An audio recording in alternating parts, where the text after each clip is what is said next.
ठीक है, तो ऑस्मोसिस, ऑस्मोटिक प्रेशर, उसका फॉर्मूला, उसकी डेरिवेशन, ये सब हम कर चुके हैं। अब आ रहा है इसमें क्या, रिवर्स ऑस्मोसिस। नेक्स्ट क्या आ रहा है, रिवर्स ऑस्मोसिस। देखो क्या है रिवर्स ऑस्मोसिस।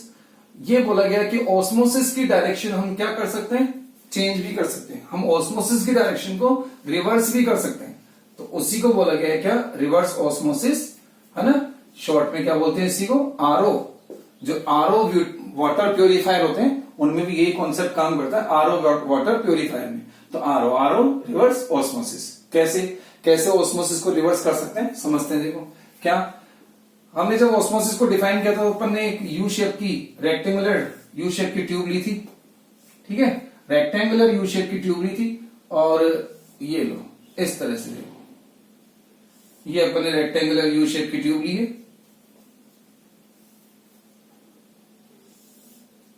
ठीक है, और बीच में हमने लगा दी जिसमें क्या, एसपीएम, ये एसपीएम लगा दी थी। यहां साइड में पिस्टन लगे हुए हैं। ठीक है, ये पिस्टन लगाए थे हमने, सेम इधर भी वही पिस्टन लगा हुआ है। आगे समझ में। ठीक है, इस साइड हमने बढ़ लिया क्या, इस साइड हमने लिया था सॉल्वेंट, और इस साइड लिया था हमने क्या, सॉल्यूशन। ठीक है, ये सॉल्यूशन लिया, ये प्योर सॉल्वेंट। क्या है, ये प्योर सॉल्वेंट और वो सॉल्यूशन। ऑस्मोसिस की डायरेक्शन तो हमको पता ही है, सॉल्वेंट टू किधर जाएगा, सॉल्यूशन, सॉल्वेंट टू सॉल्यूशन। तो ये तो है नॉर्मल ऑस्मोसिस, ये तो हमारा नॉर्मल ऑस्मोसिस है। अब ये होगा तो ये पिस्टन ऊपर उठता था। ठीक है, ये पिस्टन ऊपर आ जाएगा, मान लीजिए यहां आ गया, और अब ये इक्विलिब्रियम अटेन कर चुका है। क्या कर चुका है, मान लीजिए अब इक्विलिब्रियम अटेन कर चुका है, और फिर अपन बाहर से प्रेशर लगा के, इसके ऊपर पी एक्सटर्नल लगा के हमने ऑस्मोटिक प्रेशर को डिफाइन कर लिया था। एक्सटर्नल प्रेशर पी लगाकर, पी एक्सटर्नल, अगर पी एक्सटर्नल अगर आपने पाइप के इक्वल लगाया, यानी कि ऑस्मोटिक प्रेशर के इक्वली लगाया, ठीक है, तब तो क्या होगा, तब तो ये पिस्टन क्या होगा, यहीं रुका रहेगा, अपनी इनिशियल स्टेट पे रहेगा, वो ऊपर या नीचे कहीं नहीं जाएगा। आ रही बात समझ में। क्या है कि ये जो पिस्टन है, इसके ऊपर जो प्रेशर लग रहा है, वो लग रहा है ऑस्मोटिक प्रेशर, वो लग रहा है ऑस्मोटिक प्रेशर पाई। ठीक है, अब अगर बाहर से आपने जो प्रेशर लगाया पी एक्सटर्नल, वो आपने अगर पाइप के इक्वली लगाया, है ना, ये पिस्टन जो ऊपर की तरफ मूव कर रहा है, ऊपर जो मूव कर रहा है, वो किसकी वजह से कर रहा है, ऑस्मोटिक प्रेशर की वजह से। आपने बाहर से प्रेशर लगाया पी एक्सटर्नल, अगर वो आपने इसके इक्वली लगाया, तब तो पिस्टन कहां रहेगा, तब तो वो यहीं का यहीं रहेगा, यानी कि ना तो वो अपवर्ड जाएगा ना डाउनवर्ड जाएगा, वो तो यहीं रहेगा अपनी पोजीशन पे। ठीक है, तो ये तो जाती नॉर्मल ऑस्मोसिस और ऑस्मोटिक प्रेशर। बट अगर हमने क्या कर दिया, पी एक्सटर्नल, अगर हमने, अच्छा जब आपने ये इक्वलाइज कर दिया, जब आपने एक्सटर्नल प्रेशर ऑस्मोटिक प्रेशर के बराबर लगा दिया था, तब क्या यहां ऑस्मोसिस हो रहा था क्या, अगली बात समझ क्या कुछ है कि जब एक्सटर्नल प्रेशर आपने ऑस्मोटिक प्रेशर के इक्वल लगा दिया, यानी कि आपने पिस्टन को ऊपर या नीचे कहीं भी मूव नहीं होने दिया है, तब क्या ये सॉल्वेंट से ये ऑस्मोसिस हो रहा होगा, क्या वाटर का फ्लो हो रहा होगा, नहीं हो रहा होगा। यानी तब तक आपने ऑस्मोसिस को केवल क्या किया था, रोका था। क्या किया था, रोक दिया था, स्टॉप कर दिया था। इक्वल प्रेशर लगाने से रुक जाता है। अगर आपने हायर प्रेशर लगा दिया, अब मान लीजिए हायर प्रेशर लगा दिया, P external is greater than क्या, पाई, ऑस्मोटिक प्रेशर से ज्यादा है। अगर ये आपने ज्यादा लगा दिया, यानी बाहर से प्रेशर ज्यादा लगा दिया, यानी पिस्टन को आपने उसकी इनिशियल स्टेट से नीचे दबा दिया है। मान लीजिए अब आपने यहां दबा दिया, नीचे यहां ले आया आप पिस्टन को दबा के यहां ले आए हो। ठीक है, तो अब आपने पिस्टन को नीचे दबा दिया है, तो अब क्या होगा, अब एसपीएम है, एसपीएम से तो वाटर का फ्लो होता है, उसमें डायरेक्शन का तो चक्कर ही, एसपीएम का खुद का तो कोई रोल ही नहीं है उसमें, वो तो उसको केवल किससे मतलब है, वाटर आना चाहिए कहीं से भी है। अब आपने प्रेशर ऊपर से यहां ज्यादा लगा दिया, तो अब वाटर का फ्लो किधर हो जाएगा, अब वाटर का फ्लो हो जाएगा रिवर्स।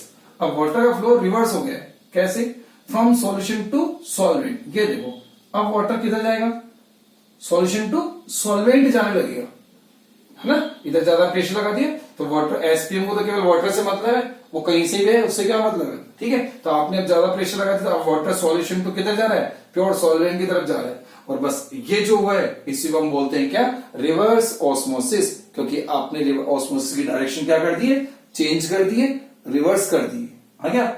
इसलिए क्या बोलेंगे इसको, रिवर्स ऑस्मोसिस। आया समझ में। अब रिवर्स ऑस्मोसिस की कंडीशन क्या बन गई, कंडीशन ये बन गई, ये कंडीशन है रिवर्स ऑस्मोसिस की कंडीशन, है ना। बोर्ड एग्जाम में पूछा हुआ क्वेश्चन है कि write the condition of reverse osmosis and its application. Application अपन अभी देखते हैं, पहले कंडीशन देखो। कंडीशन समझ में आ गई, क्या कंडीशन है? पी एक्सटर्नल है ना। अगर कंडीशन ऑफ आरओ लिखा जाए, condition of reverse osmosis RO, तो क्या लिखेंगे कंडीशन में? क्या लिखेंगे? P external should be greater than क्या? किससे? P external should be greater than pi osmotic pressure. ठीक है, पाई से ज्यादा होना चाहिए। पी एक्सटर्नल क्या होना चाहिए? ज्यादा होना चाहिए, तो रिवर्स ऑस्मोसिस हो जाता है। आ गया? तो ये तो हो गया रिवर्स ऑस्मोसिस कैसे होता है। ठीक है, यहां पर ने दो चीजें समझिए कि अगर अपन एक्सटर्नल प्रेशर ऑस्मोटिक प्रेशर के इक्वल लगाते हैं तब तो ऑस्मोसिस को हम क्या कर देते हैं? रोक देते हैं, तो वो तो हो गया रोकना। ठीक है, अगर आपने ज्यादा लगा दिया है, तो अगर एक्सटर्नल प्रेशर ऑस्मोटिक प्रेशर से ज्यादा लगा दिया है तो ऑस्मोसिस की डायरेक्शन क्या होती है? रिवर्स हो जाती है, तो उसको बोलते हैं रिवर्स ऑस्मोसिस। यहां से एक बात ये समझ में आ रही है कि ऑस्मोटिक प्रेशर को हम रोक भी सकते हैं और उसकी डायरेक्शन को रिवर्स भी कर सकते हैं। आ गई बात समझ में? ठीक है, ये तो हो गई। अब आती है इसकी एप्लीकेशन, कहां ऐसा करते हैं। तो एप्लीकेशन समझ में आ गई कि वाटर की प्योरिफिकेशन में, सी वाटर है ना, जैसे अब यहाँ पे सॉल्यूशन की जगह पे आप क्या रख लो? सॉल्यूशन की जगह पे क्या पढ़ लो? सॉल्यूशन किसका ले लिया? Sea water, saline water. Sea water बोल दो, सलाइन वाटर बोल दो, है ना। Sea water, saline water, salty water. ठीक है, ये तो सी वाटर और सलाइन वाटर है। इस साइड प्योर सॉल्वेंट रखेंगे, रिवर्स ऑस्मोसिस करवाएंगे प्रेशर ज्यादा लगा के, तो सी वाटर का जो वाटर है वो through the SPM solvent side में आ जाएगा। इस तरह से उससे जो सॉल्ट्स हैं, मिनरल्स हैं, उनको हम सेपरेट कर सकते हैं और वाटर को प्योरीफाई कर सकते हैं। तो एप्लीकेशन क्या बन गई? आरओ की, है ना, इंपॉर्टेंट है। Application of RO, application of RO क्या बन गई? एप्लीकेशन इन प्योरिफिकेशन, क्या बोलेंगे? इन प्योरिफिकेशन, या तो प्योरिफिकेशन बोल दो। ठीक है, purification of water, purification of water. कौन से water? Sea water, sea water और हार्ड वाटर। ठीक है, सी वाटर और हार्ड वाटर की प्योरिफिकेशन में, और आप इस प्रोसेस को डीसैलिनेशन भी बोल सकते हो। क्या बोल सकते हो? डीसैलिनेशन। डीसैलिनेशन क्यों बोल रहे हैं? डीसैलिनेशन क्यों बोल रहे हैं? कि सलाइन वाटर को क्या कर देना? सलाइन वाटर से सॉल्ट्स को रिमूव कर देना। रिमूवल ऑफ सॉल्ट क्या कहलाता है? डीसैलिनेशन। ठीक है, तो क्या बोला गया? Removal of salts, removal of salts from किससे? Saline water. सलाइन वाटर से सॉल्ट्स का रिमूवल क्या कहलाएगा? डीसैलिनेशन। आ गया? तो ये है रिवर्स ऑस्मोसिस, उसकी कंडीशन, उसकी एप्लीकेशन। आ गई बात समझ में? ये